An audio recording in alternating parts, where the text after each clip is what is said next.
Hey guys, I'm here with Michael Todd Wilson. Michael's a licensed professional counselor, sex therapist, and recovery coach. Michael, thanks for joining us today. Uh, You so, bet. yeah, I got a question for you. I've been asking a bunch of folks, and that's what's the one piece of advice that you would give to somebody struggling with porn addiction? Well, there's a lot of things that people can do. I think one of the most important things is to not be alone with it. Don't be alone with the struggle. All of us need to be in relationships. God created us to be in relationship. You go all the way back to Genesis when it says it's not good for a man to be alone. Yes, that's about marriage, but more fundamentally, it's about not being alone, exactly what it says. And so when we're dealing with any kind of life dominating issue, including sexual addiction, the important thing is to not be alone. Now, for each person, that could be different.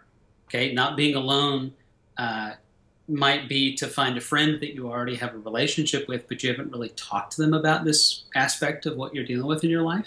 And it might be to take the risk of sharing it with them. Or it might be to reach out to a counselor or a coach or a pastor that you either have a relationship with or that you may want to create a relationship with and tell them. Because some people don't have anybody they feel like is safe, like a friend or someone that they know. But to reach out to somebody who is a professional, whether it's paid or not, to say, look, I've got this problem, I need help. There's recovery groups everywhere. There's 12-step based recovery groups, there's Christian recovery groups. The important thing is, and don't get overwhelmed by the fact that, well, gosh, who should I tell? Or, I have a couple of different directions to go. It doesn't matter. Whatever the path of least resistance is for you, take it.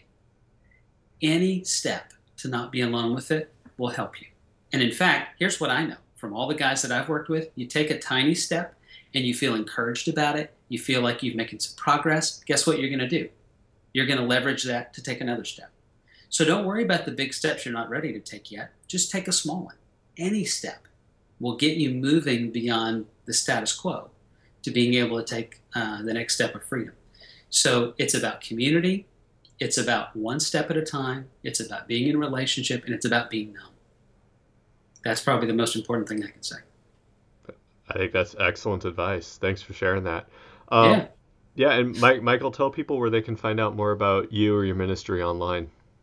Yeah, sure. I do recovery coaching. I had a counseling practice for about 15 years, and about 2 years ago, transitioned to everything just being virtual by phone and video conference. So, michaeltoddwilson.com, easiest place to find my website, information about the services that I provide, including my coaching that I do. I've written 2 books, and my most recent book, number 3, will come out for Christian leaders on sexual integrity recovery from InterVarsity Press in September. Great.